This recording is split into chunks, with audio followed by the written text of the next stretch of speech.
Let me say, I'm John. I'm just a pastor here, which is fun.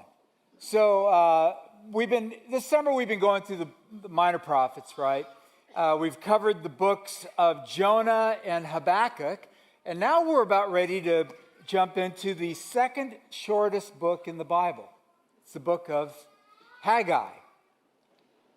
Now, to be honest with you, I've said this, it's just hard to make a long, steady diet out of the minor prophets because it sounds, there's so much talk about like warning and judgment and God's wrath. I mean, you feel like you want to just go to these guys and give them a big hug and say, you're a caterpillar that's going to turn into a butterfly. It's okay.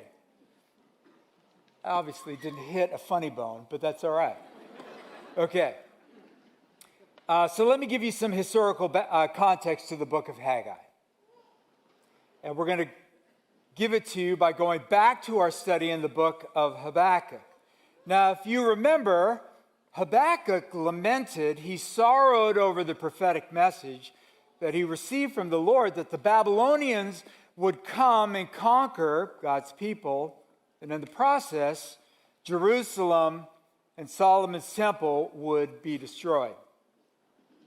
Now, in ancient times, it was very common for one kingdom to rise up in power, only to be conquered later by another country or kingdom that was a rising military power. So by the time of Haggai, the Babylonians who had captured them had then been conquered by another kingdom, the Persian kingdom. Now, in the providence of God, the Persian king allowed the Jews to begin to return to Jerusalem, and in 536 BC, first wave of them stood stunned as they looked at the holy city Jerusalem in rubble and the holy temple in ruins. The point of Israel's earthly temple in Jerusalem was that it was the place of ultimate reality where heaven intersected earth, where the immaterial overlapped with the material. When Yahweh's people came to worship and sacrifice at the temple, the focus was on the temple as a picture that Israel's God dwelled among his people, and this covering of sin came through substitution, an animal's blood. Now, it wasn't that God's presence was confined to the temple, but rather it was symbolic that his rule and his reign over all creation, that his presence had come down to dwell among his people. And so now I want you to use your imagination. What would it have been or be like for you, been a Jew at that point, that your focal point of your worship, right, was the temple, and it was now in ruins? With the temple gone, you'd wonder, was God's glory gone as well? In fact, historically, what happened was many enemies of Israel mocked the Jews because to the pagans it meant this, that Israel's God was defeated. And Jews today even lament on the 9th of Av, which was last month in July, because it commemorates the destruction of the first temple on exactly the same day as the second temple was destroyed in 70 AD by the Roman general Titus. As God's people returned to Jerusalem, their first reaction was to lament the temple's destruction. So they listened to their leaders and they started rebuilding the temple. And they were initially encouraged as they began to lay the foundation, rebuild the altar. But then they ran into some difficulties and they quit working altogether. Now, one of the difficulties was the Samaritans.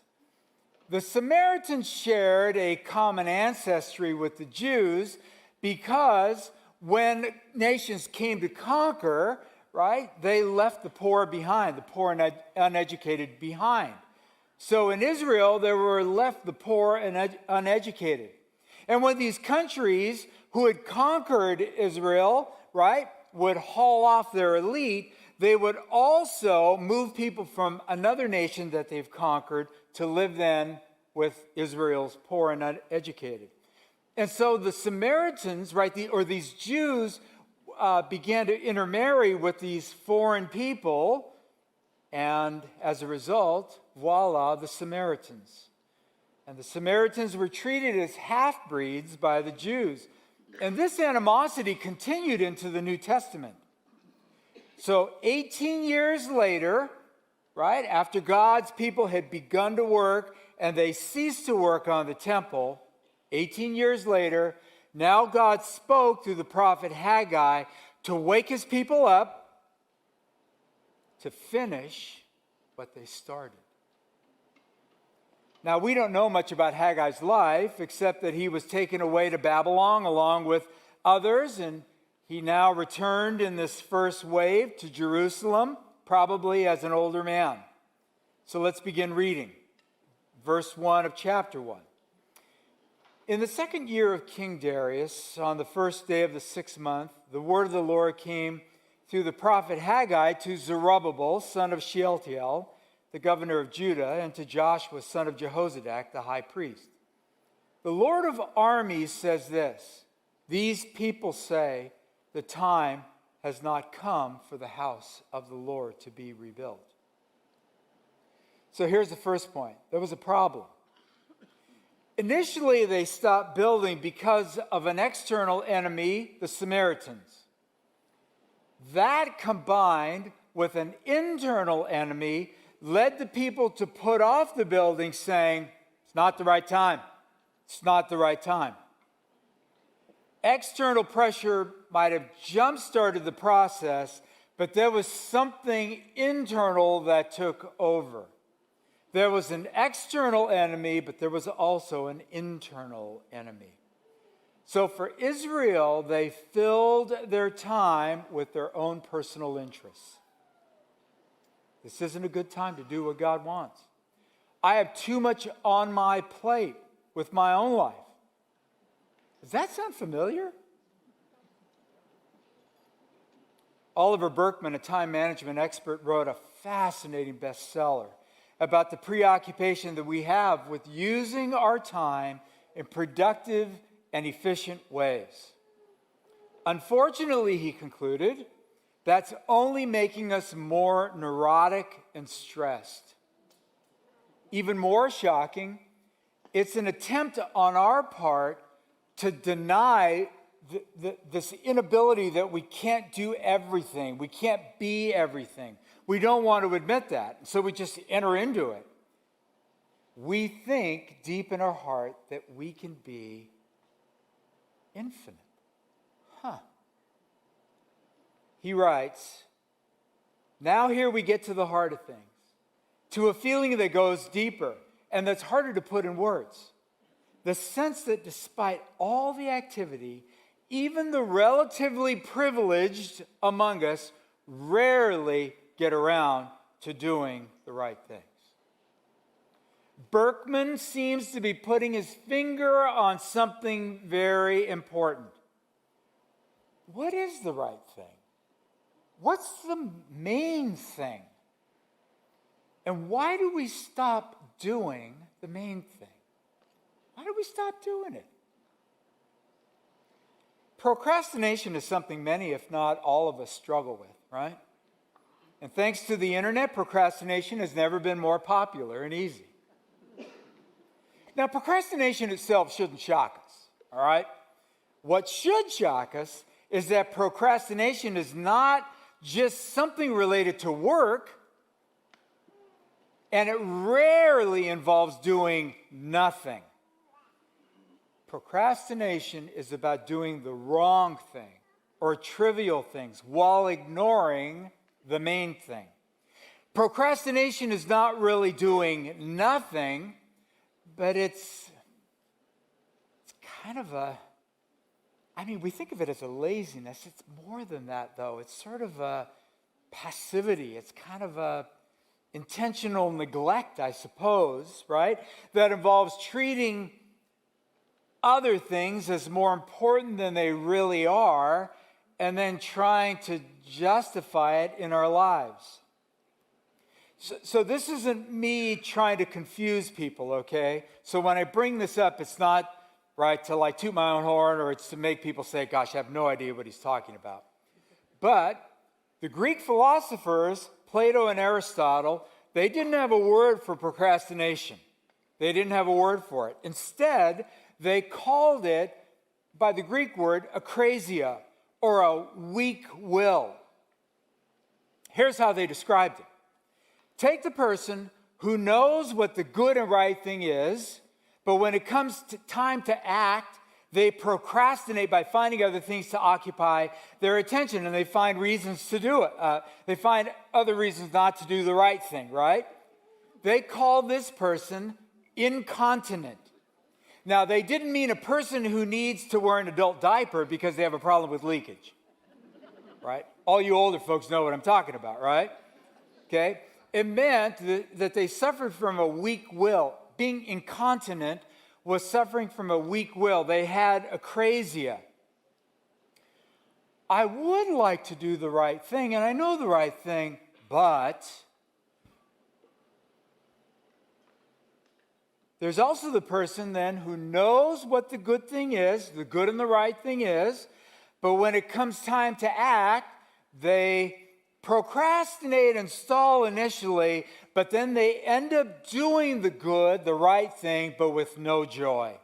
It's the grumpy, okay, as they obey. It's like your kids, clean up your room, right? Or God saying, do this, right? Do I have to? Yeah, it's reasonable for me to ask this. Okay. Well, what happens to the person, they wondered, over time, who procrastinates but still does the good thing, the right thing, but with no joy? The Greek philosophers thought that this person who had no motivation beyond simply obey just to obey, with no joy, would eventually stop doing the good and the right thing.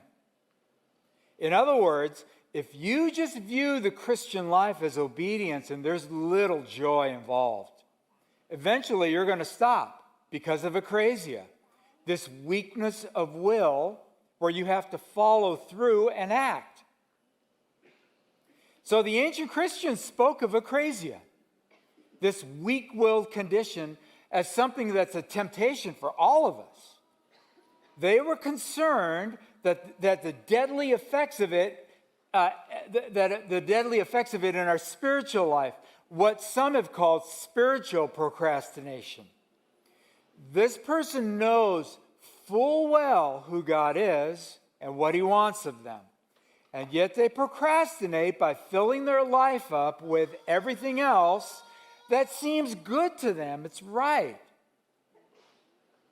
But it creates something like a spiritual amnesia. Like in the process of, it's not the right time, God, they end up scarring their soul by letting good things dominate, but it's not the right thing or the main thing. God ceases to be the priority, the center of it all. Now, truthfully, it might be appropriate at times to put off mowing the lawn or finishing a project at work or home. It's not urgent. Yet how many of us wrestle with the temptation of putting off what we know is in our best interest, and we fill the void with other things? Eventually, God becomes less interesting, and I'm going to suggest possibly even boring.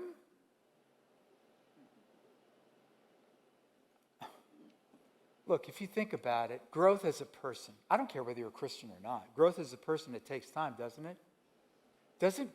It feels like this life of like growth even and cultivating a spiritual life with God. Doesn't it feel unproductive at times? Like, I feel like I'm, like, where am I going with this? It feels like change is so slow. And yet, this is what God has for us. We can't come to the conclusion that it's boring and procrastinate our spiritual life away. For Israel, the temple was the priority, not because it was a building, but it represented to them and reminded them that it was God's presence, his dwelling among his people that was the priority as they cultivated relationship with him. Now, we don't have a temple. We don't have a temple. But the priority of God's presence, the priority of his presence, and practicing this priority of presence is just as important today. And here is where we procrastinate. God, I know you've been saying I need to start reading the Bible, but I just never get around to it. God, I know it. Like I need to just open my heart up to you and my mind every morning to you, to invite you into my day.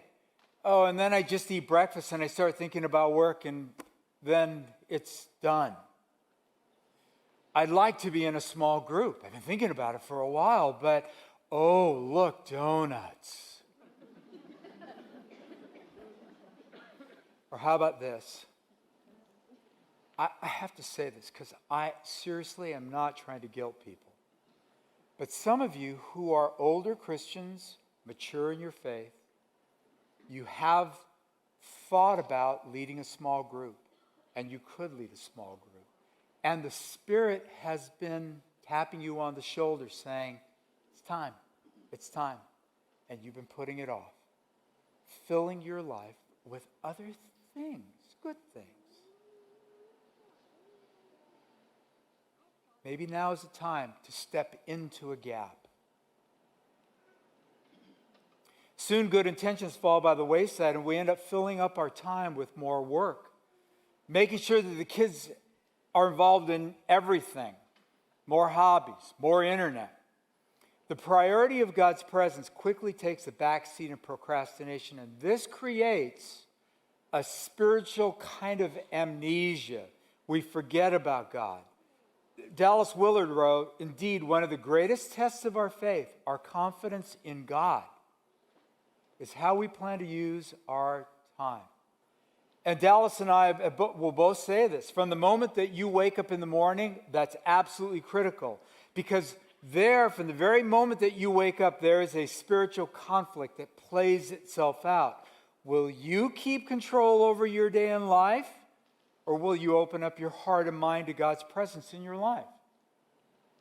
Will you follow through with what God has put on your heart? And if you're ready to head off to college, this idea of keeping the priority of God's presence before you is critical. There are so many distractions and opportunities that a devoted life to God and wanting his presence, it's just going to feel unproductive and sometimes boring. It's just more fun to hang out with people on your floor or do other fun things.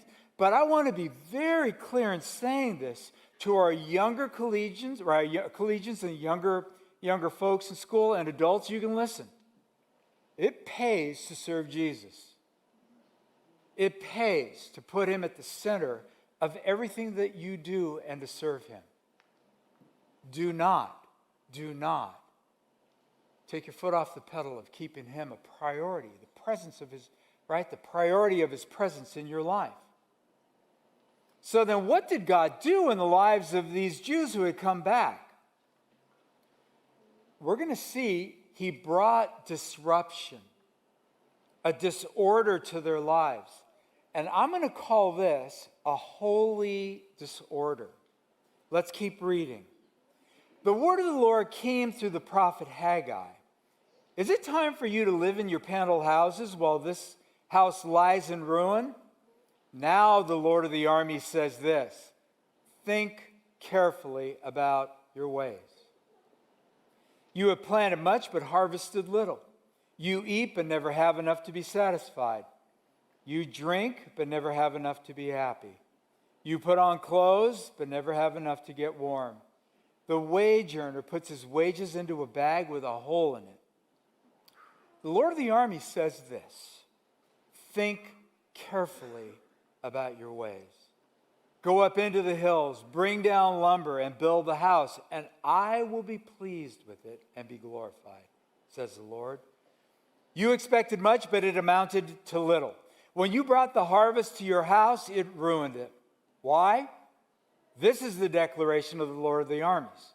Because my house still lies in ruin, while each of you is busy with your own house. So on your account, the skies have withheld the dew and the land its crops. I have summoned a drought on the fields and the hills, on the grain, new wine, fresh oil, whatever the ground yields, on people and animals, and all that your hands produce. Now, this part of Haggai's message sounds a lot like the Bible's wisdom literature, even from the command, think carefully about your ways. Twice it's repeated. Evaluate your priorities. Reflect. Take inventory. Don't just do, but think deeply about your ways. In Proverbs, we read, trust in the Lord with all your heart and do not rely on your own understanding. In all your ways, your path, right? Know him, and he will make your path straight. Your paths are the road that you're taking in life. It means a course of conduct, how you think, feel, decide, how you spend your time, how you ultimately act. And in the course of your busyness and letting your life fill up with good things, but not the essential thing, get some wisdom and consider your ways. Is your life aimed at the right thing? Is it aimed at the good thing, the best thing? You see, God is not just one priority in our life. His presence in our life is the priority. Now, I know sometimes we say, put God first, right? Like, here's what we really mean by that. He's not a priority in the sense that he can be moved up and down the list of priorities, right? Like he's merely one aspect of my life. A.W. Tozer wrote of the old Christians, they had spiritual awareness and they went on to cultivate it, until it became the biggest thing in their life. God is your entire life. From the moment that you wake up in the morning, because he sustained you through the night, and by grace and mercy has given you another day to live, to the meal that he lays before you every time you eat, because it's his grace given to you, to the paycheck that you receive because it's his provision through your employer for you. His very presence in your life is the priority. Just as the temple was to Israel, right? His presence, his dwelling among his people. You and I are to take his presence and make that the priority. What's odd is it sounds like the people who returned to Jerusalem, they planted crops, they took care of their homes, they ate food, they clothed themselves, but God gave them a real sense of frustration. It sounds like Haggai is saying it's God who frustrates our plans. He's the one behind crops that don't meet our expectation. He's the one behind the frustration that food doesn't seem to satisfy. That life is like a miserable winter Indiana polar vortex, that it doesn't matter how much clothes you put on, you never get warm. Why would God intentionally allow holy disorder in our lives? We don't have a problem believing that God is a God of order. The world is ordered in a particular way, and that's a really good thing. There is a good, certain predictability to life. Yet our God often works outside of our hidden expectations of how he's supposed to act and how life should work for us. So I've coined the term holy disorder because in this purposeful disorder by God that comes from God, his intent is to create this disorder in our life to draw us back to him so that we would not just agree with our minds, but also grasp with our heart the priority, the centrality of his presence in our life. When the Bible speaks of this presence, it means God's face, as we speak to him face to face. Psalm 105 says, "Seek the Lord in his strength. Seek his face always." And so God creates a sense of disorder in our lives to pull out all these little props that we've used to kind of support us in life, to get us back to this place where it's like, duh, right? Like it's the Tommy boy, stupid, stupid, stupid, right? It's him. It's always been him. And so is the solution to try harder? To get on the hamster wheel and just do more? No. Let's keep reading.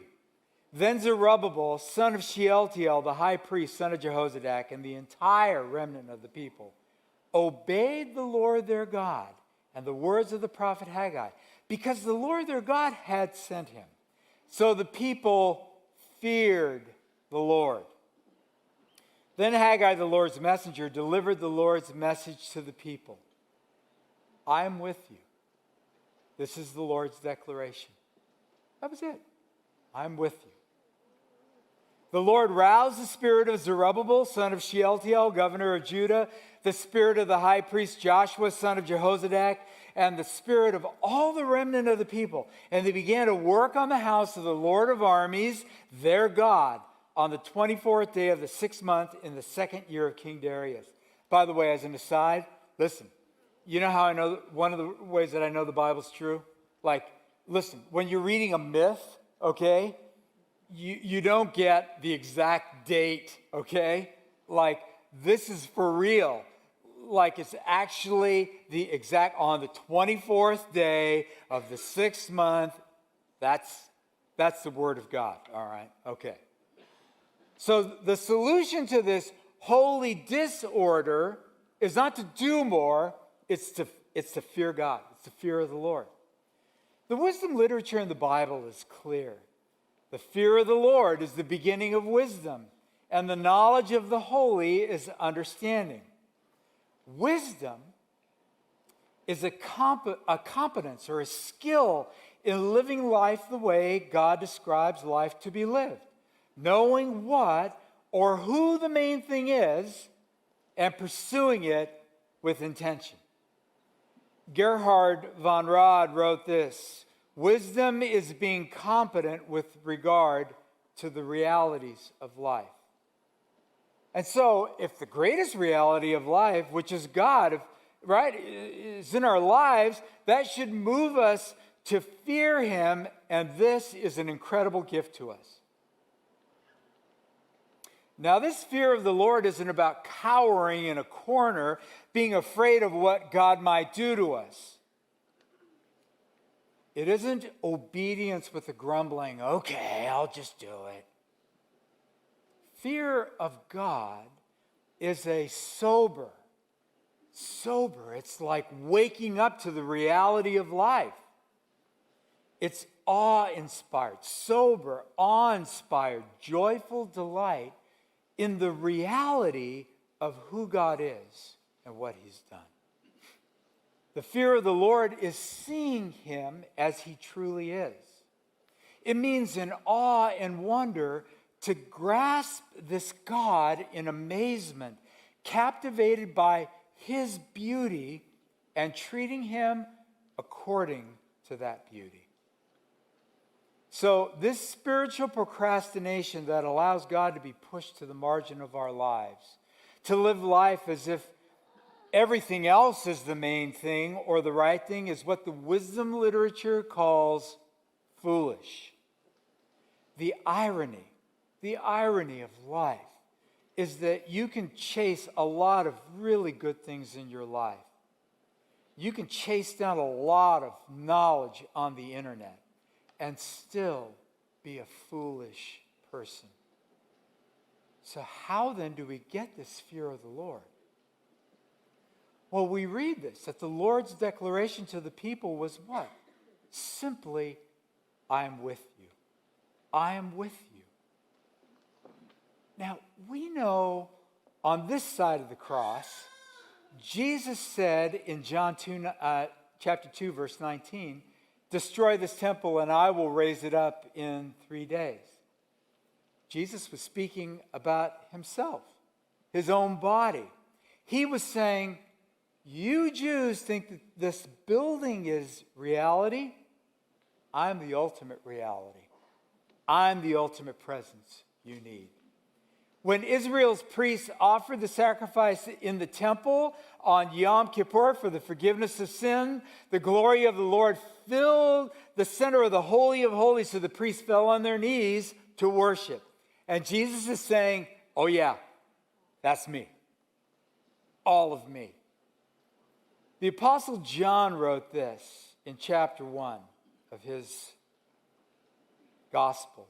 The Word became flesh and tabernacled or templed among us. God's rule and presence in our world came in an embodied way where the divine temple resided with humanity. Jesus is the living temple who ultimately dealt and completely dealt with the issue of sin and death to offer us a way to now rest in his presence forever. And his presence now is in us through his Holy Spirit. The Apostle Peter wrote, you yourselves as living stones, a spiritual house, are being built to be a holy priesthood to offer spiritual sacrifices acceptable to God through Jesus Christ. The you is plural, meaning we are the house of God, the temple of God. So I'm sorry, if this place got burned down, it'd be sad, right? But here's the deal. Because we're the temple of God, we'd say, well, we're just going to find another place to worship then. This building is not the temple of God. We, if you know Jesus, we are the temple of God. So the temple is not a building, it's a people. The ultimate reality of the universe resides in you. It resides in us. He's with us. He dwells with us. On the cross, Jesus was abandoned by the Father so that we might always have his presence. He lost the Father's presence so that you and I might always have his presence. When you grasp that, your heart melts and God ceases to be useful to get something, but he becomes beautiful and you want his presence just for his sake and nothing else. What's more awesome and inspiring than the reality of God living in all of us who claim to know and follow Jesus? How much better is that than simply good advice, right? To follow a technique to help you pursue the main thing, or to just try harder to be a good person. We should always feel uneasy about saying to the Lord of the universe who lives in us and is always with us, follow you and obey you, that's good, Lord, but not yet. Not yet. When Jesus gave his life for us, it was the right time. He willingly submitted himself and did what his Father wanted without procrastinating. His yes was yes. And so what about you? If he's done this for you, what should erupt out of you is joyful awe that motivates you to obey and to keep the priority of his presence before you. This should lead us to this spontaneous, heartfelt, grateful worship because, to paraphrase C.S. Lewis, as with anything beautiful that we experience, it's the overflow of joy that must erupt in praise because this completes our joy. As the gospel gets in you, it has to come out of you. It's not meant for you to hoard and to keep inside of you. As it gets in you, what Jesus has done, it's going to come out of you. It has to get out of you.